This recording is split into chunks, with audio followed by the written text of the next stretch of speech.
The book of Revelation, chapter 16, verse 12 says, "And the sixth angel poured out his vial upon the great river Euphrates, and the water thereof was dried up, that the way of the kings of the east might be prepared." For centuries, critics laughed. They said a river that massive could never simply dry up. Today, nobody is laughing. NASA reports show it. Government satellites confirm it. The prophecy is unfolding in real time. But the drying river is just the beginning. From the microchips being implanted in brains to the specific alignment of nations in the Middle East, the Bible predicted our modern world with mathematical precision. Are we living in the final chapter? Here are the undeniable biblical predictions about the future world that are happening right now. Let's go back 2,500 years to the prophet Daniel. He was given a vision of the end times, but was told to seal the book. Why? Because it wasn't for his time, it was for ours. Daniel 12:4 predicts, "Many shall run to and fro, and knowledge shall be increased." For most of human history, knowledge was static. How you lived in 1500 BC was almost identical to how you lived in 1500 AD. Transportation was the speed of a horse. Communication was the speed of a messenger. Then, suddenly, everything changed. In the last 100 years, we went from riding horses to landing on the moon, from smoke signals to instant global video calls. Buckminster Fuller created the knowledge doubling curve. Until 1900, human knowledge doubled approximately every century. By the end of World War II, knowledge was doubling every 25 years. Today, IBM predicts human knowledge is doubling every 12 hours. Knowledge shall be increased. Daniel didn't predict a gradual rise, he predicted an explosion. We are drowning in information, exactly as the ancient texts said we would. But notice the first part of that verse, "Many shall run to and fro." Global travel. Before the 19th century, most people never traveled more than 20 miles from their birthplace. Today, millions of people cross oceans in hours. The prophecy of global mobility and the exponential growth of data has been fulfilled. This is the super sign, the clock that sets the timeline for everything else. The Bible predicts dozens of times that the Jewish people would be scattered to the four corners of the earth, and then, in the last days, be regathered in their original land. Ezekiel 37 describes a valley of dry bones coming back to life. Isaiah 66:8 asks a rhetorical question: "Shall the earth be made to bring forth in one day, or shall a nation be born at once?" For nearly 2,000 years, Israel did not exist on a map.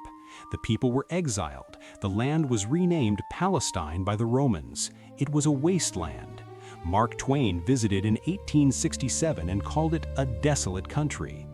Then, May 14, 1948, in exactly one day, as Isaiah predicted, the nation was reborn. Jesus himself gave the timeline in the parable of the fig tree. He said, "When you see the fig tree, a symbol of Israel, put forth leaves, know that summer is near." He added, "This generation shall not pass till all these things be fulfilled."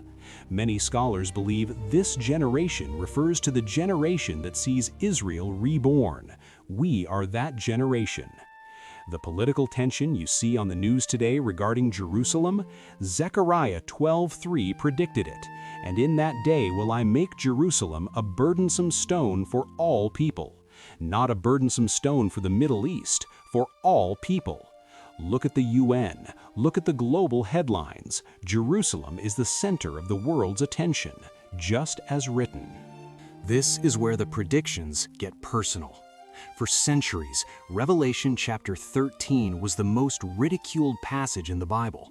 It speaks of a beast rising to power who causes everyone to receive a mark in their right hand or in their foreheads, and that no man might buy or sell save he that had the mark. Think about the logistics of that 50 years ago. No man might buy or sell. How could you possibly stop a farmer in a remote village from trading eggs for milk? You couldn't. Cash was king. Anonymity was possible. To enforce a global buy or sell ban, you need two things. First, a cashless system. Second, a centralized tracking database. We are there. Physical cash is disappearing. Governments around the world are rolling out central bank digital currencies, programmable money that can be turned off if you don't comply. And the technology? Amazon One now lets you pay with your palm. Neuralink is testing brain-computer interfaces. The technology for a mark in the hand or forehead is no longer science fiction, it is a patent. The Bible didn't predict credit cards, it predicted a system of total economic control, a system where your ability to participate in society depends on your submission to a central authority. We are building the infrastructure for Revelation 13 right now. But the signs aren't just geopolitical or technological, they are psychological. The Bible predicts a specific change in the human character. 2 Timothy 3 warns, "This know also, that in the last days perilous times shall come. For men shall be lovers of their own selves, covetous, boasters, proud, blasphemers." Lovers of their own selves. We live in the age of the selfie, the age of the personal brand. Narcissism is no longer a disorder, it is a rewarded social strategy. The prophecy continues, "Without natural affection, despisers of those that are good." Jesus said in Matthew 24:12, "And because iniquity shall abound, the love of many shall wax cold." Look at the polarization in our society, the cancel culture, the rage on the streets, the complete breakdown of the family unit. The Bible predicted a society that is technically advanced but morally bankrupt, a world connected by cables but disconnected by hatred. Does that sound familiar? Jesus described the time leading up to the end as birth pains.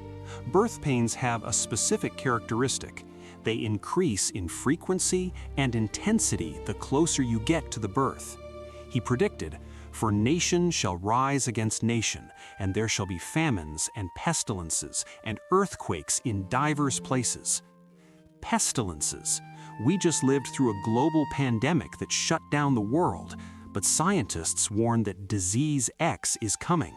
Antibiotic-resistant superbugs are rising. Earthquakes. Data from the USGS shows a statistically significant increase in high-magnitude earthquakes over the last century. But it's not just the ground shaking, it's the weather. Luke 21:25 speaks of the sea and the waves roaring. Hurricanes, tsunamis, extreme weather patterns. The earth itself seems to be groaning.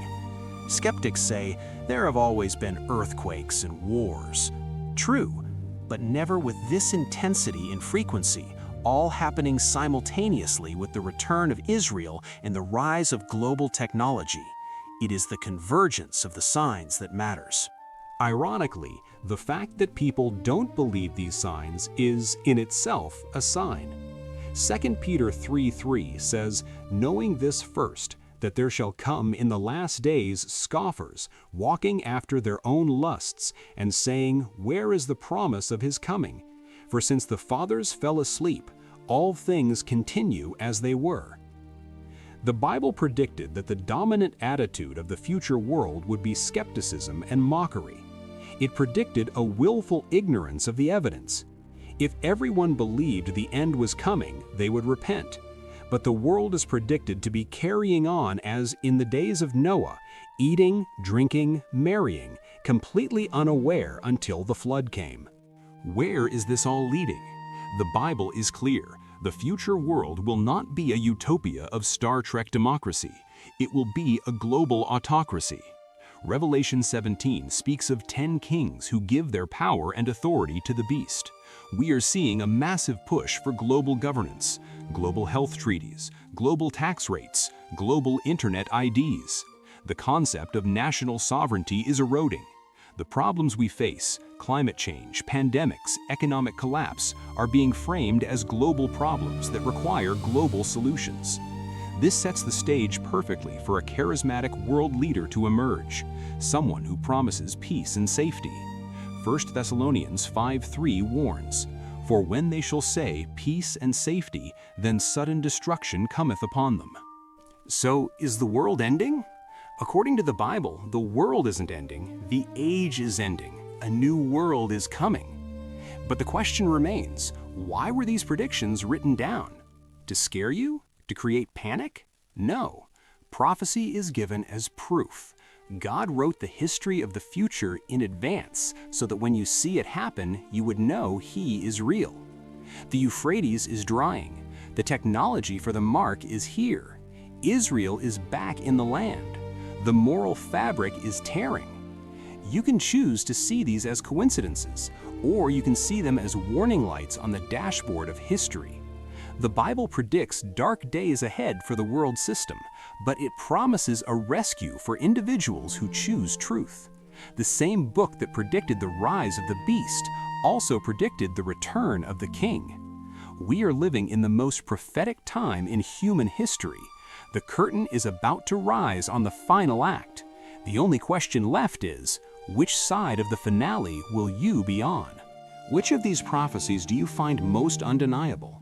Is it the technology, the environment, or the state of Israel? Let me know in the comments below. And if you want to know what happens after these events, click this video right here. You need to see this.